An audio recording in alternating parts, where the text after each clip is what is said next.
All right, so welcome back to Genesis. Last week we talked about Abraham. We covered a whopping set of chapters from 12 to 22-ish. And we talked about how God chose Abraham. He was like, hey, I am looking for a partner to put the world back together.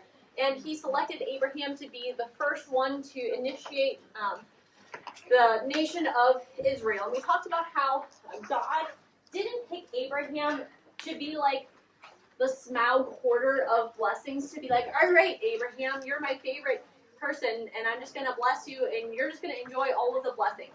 But instead, Abraham was chosen to be that conduit of blessing. Through Abraham and his descendants, the rest of the world would be blessed.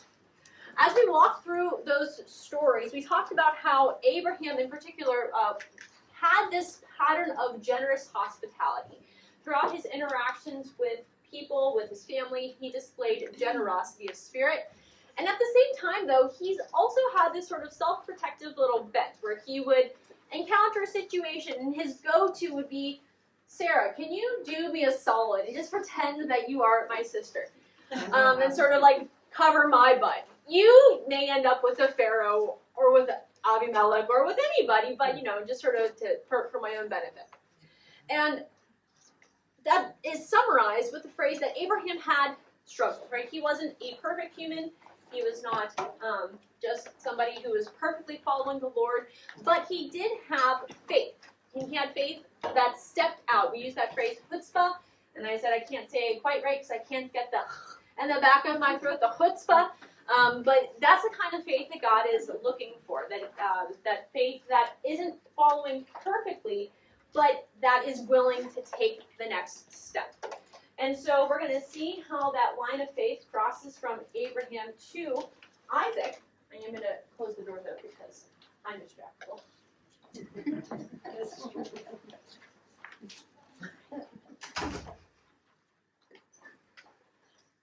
And I didn't trip over the cord. Thank you. Now that is almost guaranteeing me to trip on that cord later in the evening. So you win some, you lose some, right? As we transition into looking at Isaac, as we hinted at last week, we said, hey, it doesn't seem that Isaac came home with the rest of the group. End of chapter 22, verse 19, we have very specifically stated, so Abraham returned to his young men. They arose and went together to Beersheba, and Abraham lived at Beersheba. Who's missing? Isaac. Isaac is not there. And so we have this question, why wasn't Isaac there? It is possible, of course, that they just didn't name him and that he is there. However, if you think about Isaac as a person and not just as a character in a story, I think it's very plausible to consider that if you were faced with a scenario where your parent, with all the best intentions in the world, right, had laid you out on the sacrificial altar, tied you to the altar, and then was like, all right, here we go. And you're like, okay, it was the act of the Lord to stop you. You'd be like, a little traumatized, like just a little like dad. Like that relationship might have been a little dicey thereafter. And so it's very possible that Isaac did not come down the mountain with Abraham. Some additional things that sort of point toward that. Whenever Sarah dies, which happens in chapter 23, Abraham goes to mourn for Sarah, but not Isaac, which is a little bit interesting. Also in Genesis chapter 24, we'll see that Isaac had returned from Beer Lahai and was dwelling in the region of the Negev, which is not the same as Beersheba.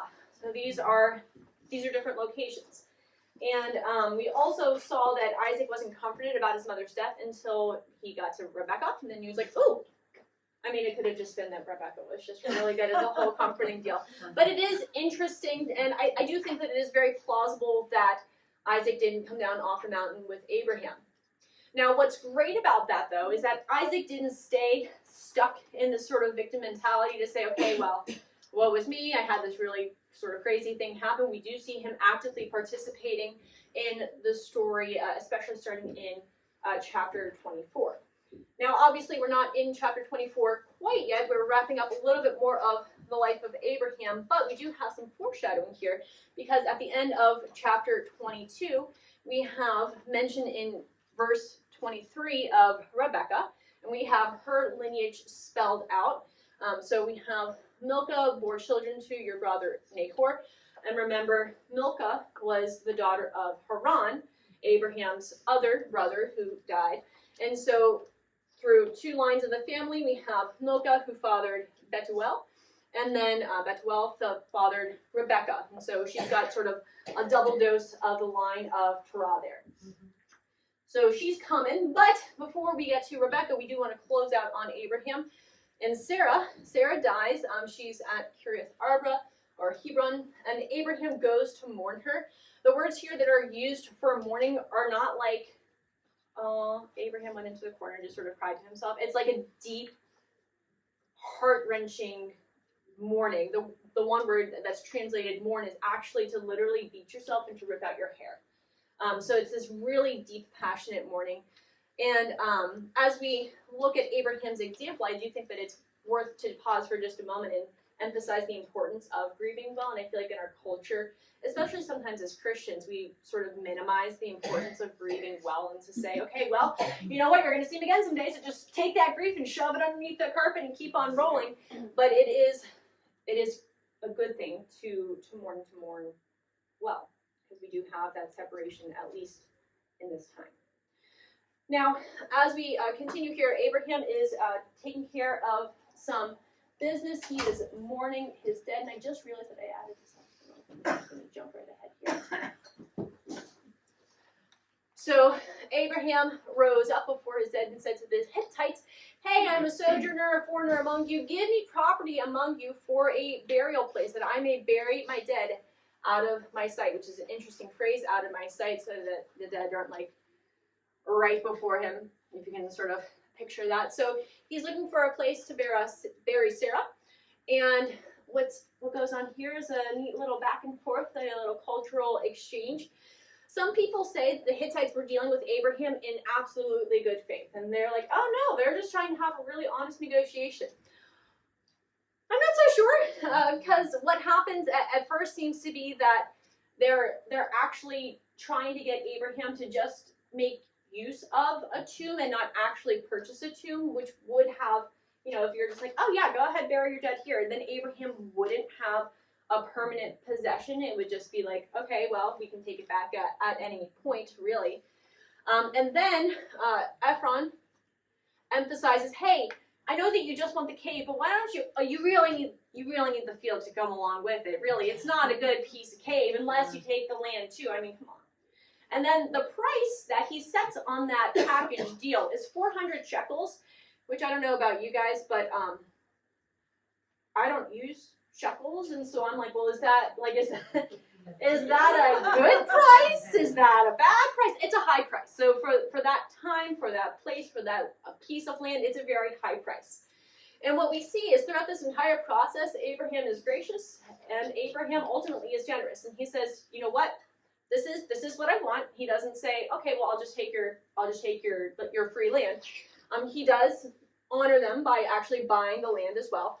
And he pays the full 400 shekels of silver, and he doesn't insist on even his own weight system. He's like, whatever your current rate of exchange is, I'll go ahead and I will honor that amount, which again, I think is pretty cool. And in this purchase of land, Abraham is also expressing his faith, because he's saying, hey, I'm not going to take Sarah back to my home, back to Ur of the Chaldeans, and say, okay, I'm going to bury her there. He's saying, no, my new home is here in the Promised Land, and I'm going to establish that by burying Sarah there. So, as we continue here into chapter 24, we are really starting to transition fully into the story of Isaac. We have Abraham. He's getting old, and he's like, you know what, I got to take care of business. And he turns to his servant and says, hey, I want you to go and get a wife for Isaac. Notice that there's no discussion with Isaac. There's nothing there to be like, hey, Isaac, we're going to arrange this conversation, arrange this marriage. Now, of course, in this time, would it be unusual for the father to arrange a marriage? No, but it is interesting to note that Isaac does not participate in this discussion. Again, potentially he is not there. And Abraham has his servant do something really interesting. He makes him a swear of promise, and he has him put his hand, quote, under his thigh, which is what I always do whenever I make promises to people. Right? No, we don't do that. Most of us. Sometimes we might be like, okay, well, pinky promise, right? Make sure we really mean it. What's probably going on here is if you think about covenants, and oftentimes in these days people would swear by the sign of a covenant. What was Abraham's sign of the covenant? Circumcision. Now, they probably wouldn't have gone like the full hog to, we're just going to leave that right there. But they were probably close enough, right? It's close enough to the sign of the covenant. And so he's saying, hey, take this promise really seriously. I don't want you to just go at this half-heartedly. It's possible that this servant, the oldest of his household, is actually Eliezer from earlier in the story, the one who was sort of set out to be Abraham's heir if he didn't have children. And there's a midrash that actually says that Eliezer had a daughter, and so he was sort of like hoping in the back of his head that he wouldn't find a woman, because then he could be like, well, look, you could just marry my daughter, and then I still sort of get the promise, sort of. That's a midrash, so, take that with about a bucket of salt, but, who knows?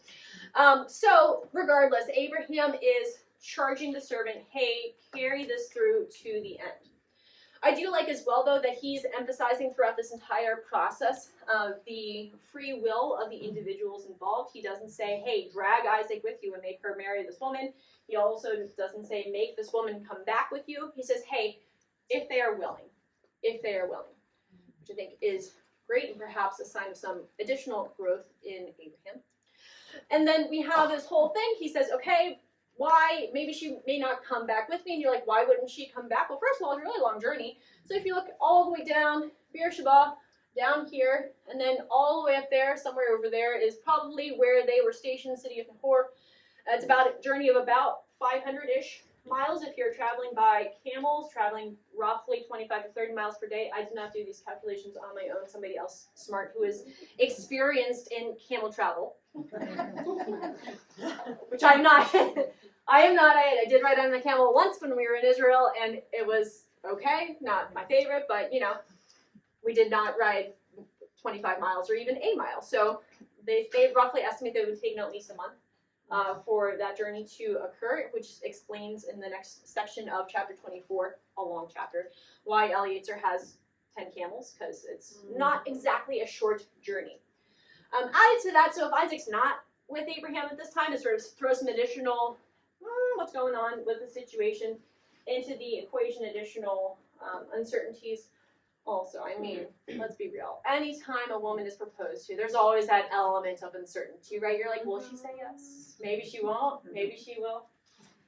As we continue into chapter 24, we have the servant praying, and he makes this whole thing about camels, and he's like, you're like, what's going on? Is this like laying down the fleece and being like, okay, I want the fleece to be wet, but the ground to be dry.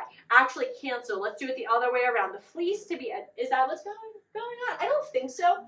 And in order to understand what's going on, you need to know a little bit more about both cisterns and camels. So camels, we all know camels, right? Camels don't need to drink a lot of water, right? They're famous for being like, we call Pastor Jeff when he's on a hike, we're like, oh, you're a camel. Why, Ann Staff? Why? Or do we call He barely drinks any water. He barely drinks any water. He's like, he gets down, he's like, oh man, you see, this is how much water I drink. I drink like this much the entire time. Bless his heart. Bless his heart. He does great jobs on those hikes, and he still out-hikes me. It's great. But no, the reason that camels don't need to drink water while they're traveling is because they drink a lot beforehand, and then they stock up with water, and then they use that water as they travel, and then whenever they are done, they need a lot of water. All right? Next thing we need to think about is a well, and if I say well, we probably picture like something about this wide, and you think of it being deep, and you have like the bucket thing, you go, and it lowers the bucket, right? That's not what a well would have been like in this time. This is a lot more what it would have been like, a giant room-sized hole in the ground, and then they would have stairs or some sort of ramp going down so that you could carry your jar to the edge and then walk back up. We're also probably used to picturing jars like a little jar that they had in wells. Vats at this time were probably closer to 4 feet in size. So as you picture the scenario here, and as you think about needing to take a trip down into this cistern, which, by the way, I was here at this location, and I took one walk down into this cistern, and then I walked back up, and I said, it is 95 degrees in Israel, and I am done walking down into this cistern. In order to water 10 camels, some people think that it would have taken over 100 trips down into the cistern to water all of the camels. Now, is that accurate? I don't have camels, so I am relying on the expert testimony of other people. But is this an easy task to water the camels? No. And that's the point. In order for somebody to be dedicated enough to say, hey, I'm not just going to give you a drink of water, but I'm going to water your camels until they're not thirsty anymore, is an epic feat of hospitality and generosity. And that's what the servant is praying for. He's looking for somebody who is of the same spiritual DNA as Abraham, somebody who will fit right into the mission of God. And of course, we still need that other half of the equation, somebody who is from that family group. And so that's what Eliezer is praying for. And before he even finishes, behold, Rebecca, who is of the right family line and who apparently has that spiritual DNA of hospitality, jumps to the task. Now the phrase here in the ESV, verse 21, the man gazed at her in silence, doesn't really come across what the original Hebrew has. The Hebrew has the idea behind it. It's more like tumultuous, and it has the picture of a house falls down. And it's that sort of noise, like you're like, oh my gosh, and sort of like that anxious, but I've never tried to visually encapsulate what a house falling down looks like inside a person. So maybe that's why they chose to translate it, gazed at her in silence. So, but he's really anxious and excited to see, oh my gosh, did I just finish praying and already she's here? And what I love about this story is that you can see God so sovereignly working behind the scenes. And some of the stories in Genesis seem to spotlight man's choice, but this one I'm like, oh, God's fingerprints are just all over this tale. Before I advance to the next part of Genesis chapter 24, which is long, yes, it is long, the word steadfast love, you're probably familiar with this Hebrew word. It's hesed. Again, I'm not saying it correctly because Hebrew, but it's actually related to a word that has this picture behind it of a parent bending their neck down like a giraffe. But whenever a child comes and like tugs at you and says, mommy, and you bend down to give them your care and attention. That's the image behind this word, which I thought was pretty cool. So the Lord has shown that compassionate, tender care toward Abraham and toward their family. As we move on to the next slide, we're seeing itself, God's hand at work, because the characters themselves are emphasizing it. Eliezer takes the time in the passage, not like in real life, sure, he probably did retell the entire story. But how often in Scripture do you have the passage actually like tell a story and then the character retell the story? Right. So what's being emphasized here through Eliezer's retelling of the story is that God is the one who is at work. And every time you have something that is repeated, you are also oftentimes looking for what literary structure. Great job, guys. This morning they were like, chiasm, yeah, it's probably chiastic in structure.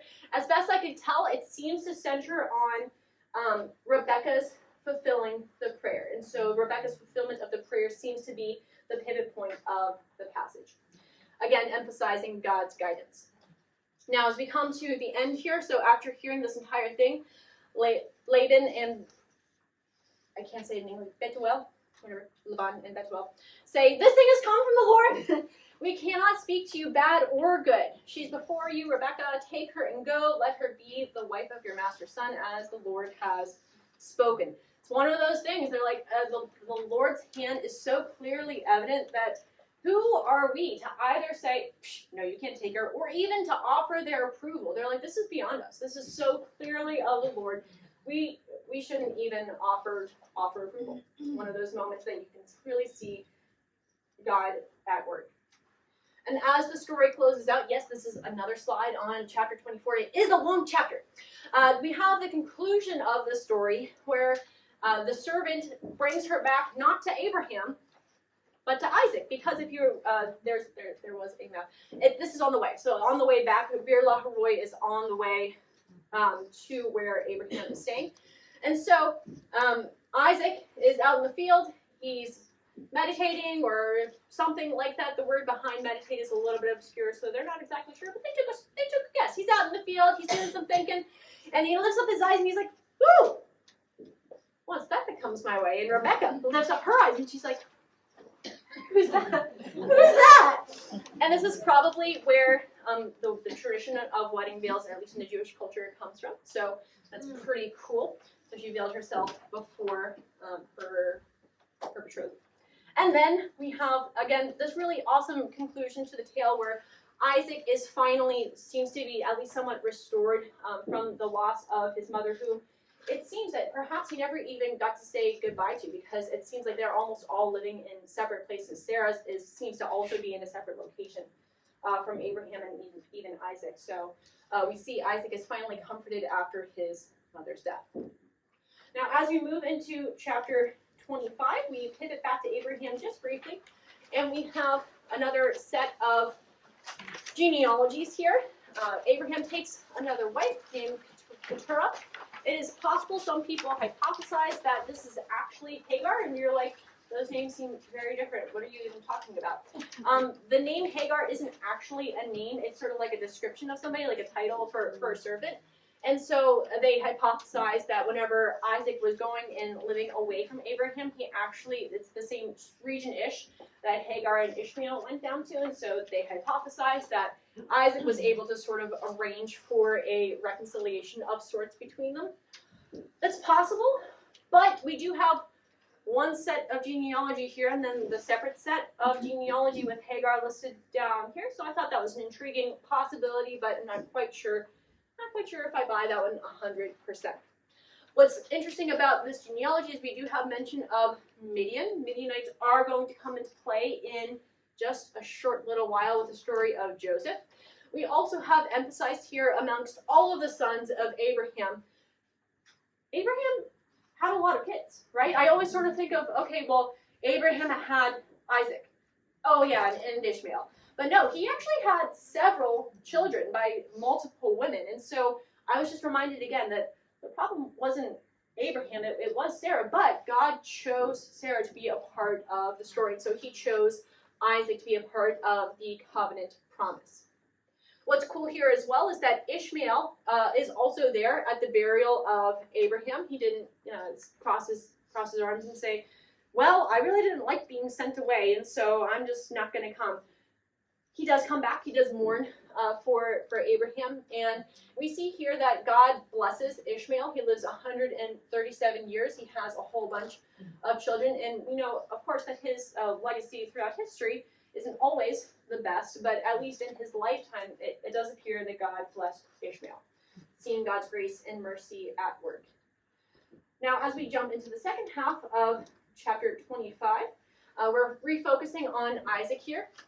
And a striking resemblance between Isaac's mother and his wife. We have barrenness reappearing in the story.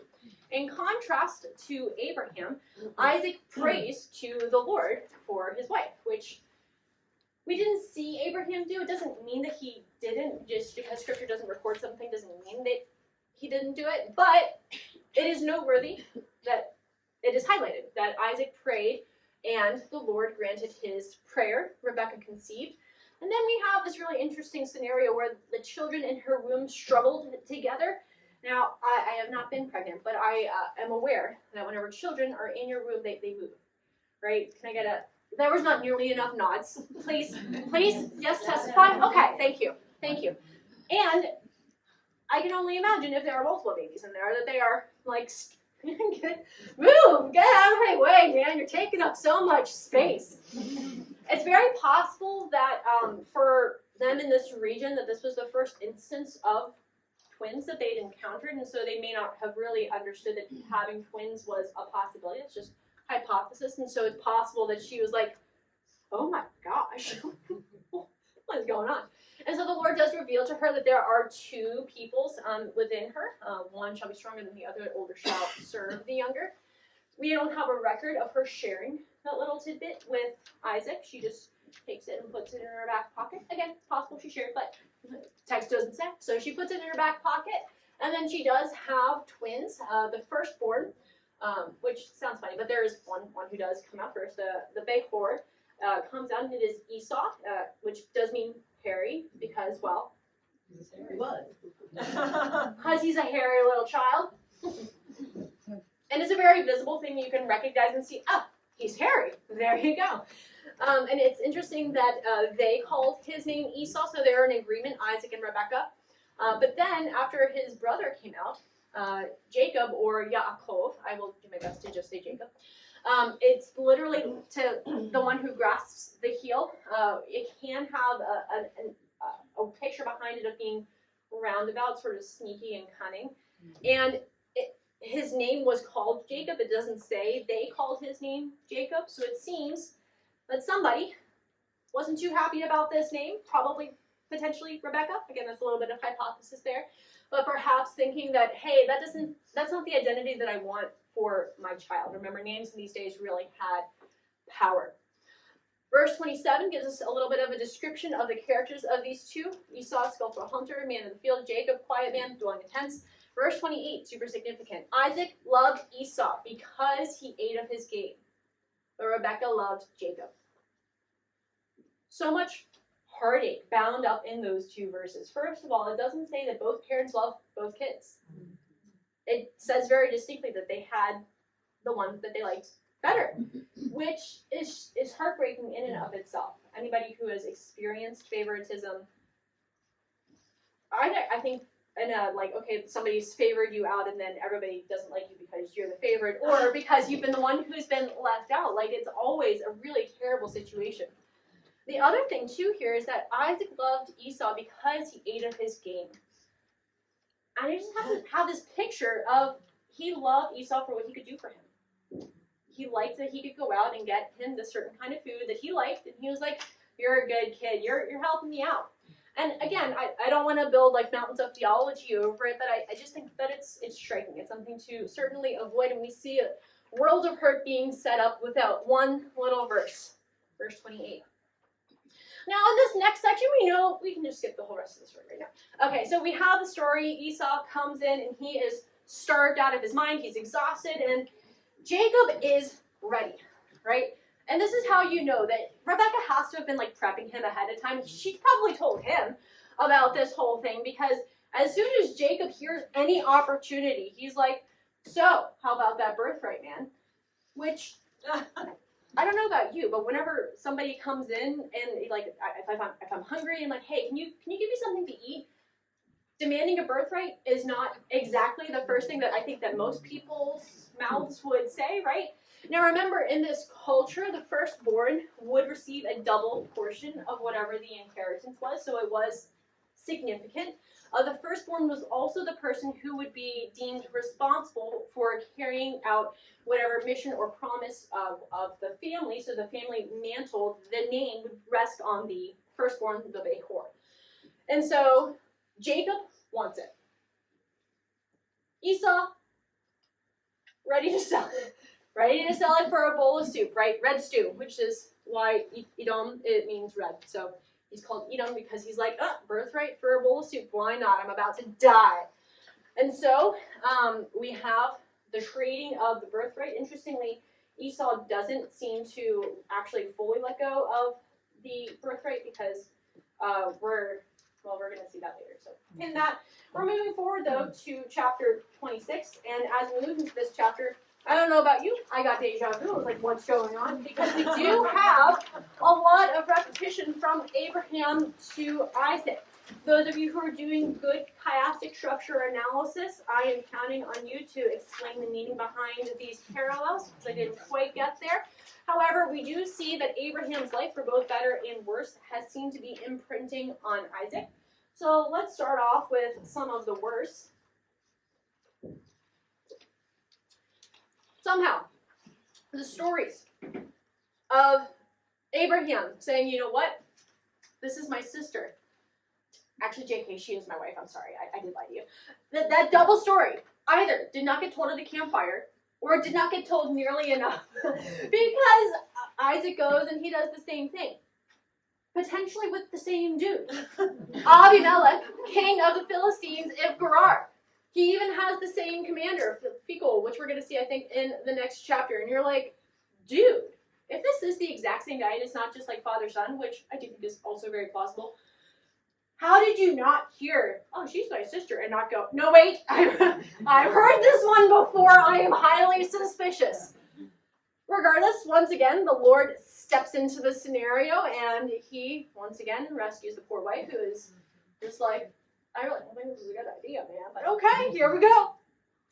And Abimelech is, once again, generous. He lets him stay in the region, warns all the people off, and says, look, don't hurt this guy. And we see Isaac is blessed by the Lord, and he becomes wealthy. And again, I'm just struck because this is coming off of behavior from Isaac, which is not like the most stellar, just like with Abraham. Like, it wasn't the best life choice, and yet we see God's covenantal, faithful promises being carried through. Why? Because the promise rests, praise the Lord, not in us, but in the Lord and in his character. Now, in this next set of stories here, we have a series of wells, or think cisterns, being dug and then filled in. Some of these are wells that, or cisterns that Abraham built, and that for whatever reason, the Philistines don't like Isaac because of all the wealth. And so instead of just stealing his water, they were like, you know what's a good plan? We're going to fill those cisterns in. Now, you guys remember like the picture of the cistern? That was a really big space to fill. Like, can you imagine the work that it took to fill those cisterns back in? Like crazy. Anyway, so we have this set of scenarios where they keep filling in the wells, they keep on quarreling, and Isaac just keeps moving away. He's like, no problem, man, and just scoots off a little bit farther.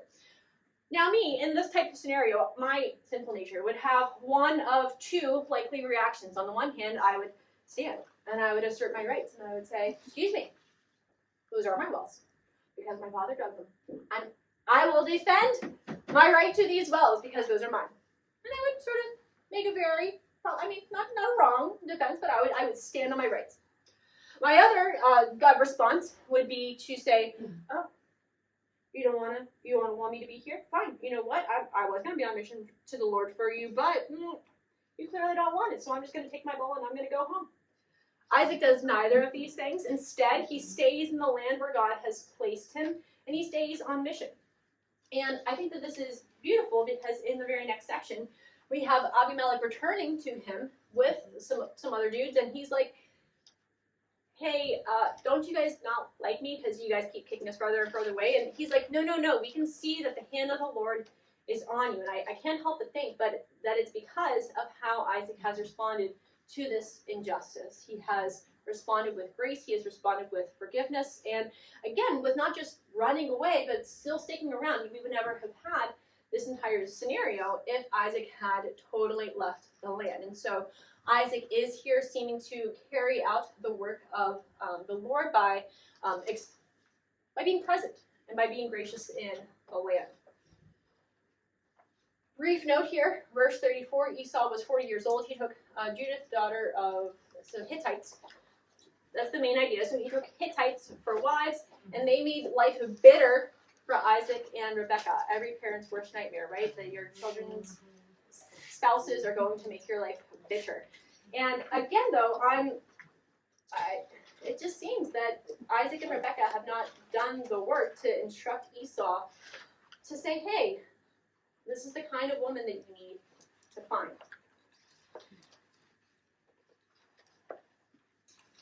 Now, as we start to wrap up the sections on Isaac, this is another very, very classic story. We have the traditional telling is that Isaac says, "Hey, my favorite firstborn, I am going to bless you, please.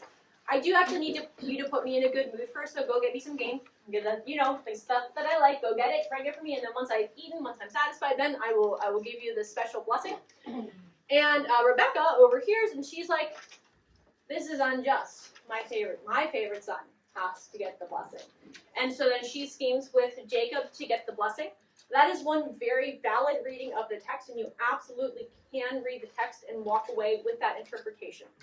There is another alternate interpretation that I did propose in the workbook, which is that Rebecca did not intend to deceive Isaac.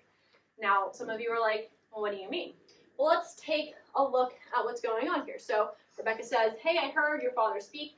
Bring me game. Now go, bring me 2 young goats, that I may prepare delicious food for your father. And you will bring it to your father to eat, so that he may bless you before he dies."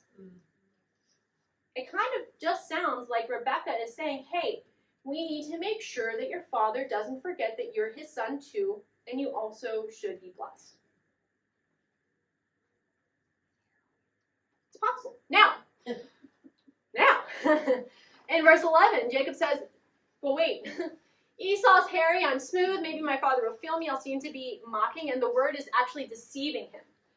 I will seem to be deceiving him. Now, if you are on a plot to deceive your father, right, and you're like, hey, I'm concerned. What is your concern going to be? Your concern is not going to be that you're going to look like you're deceiving him.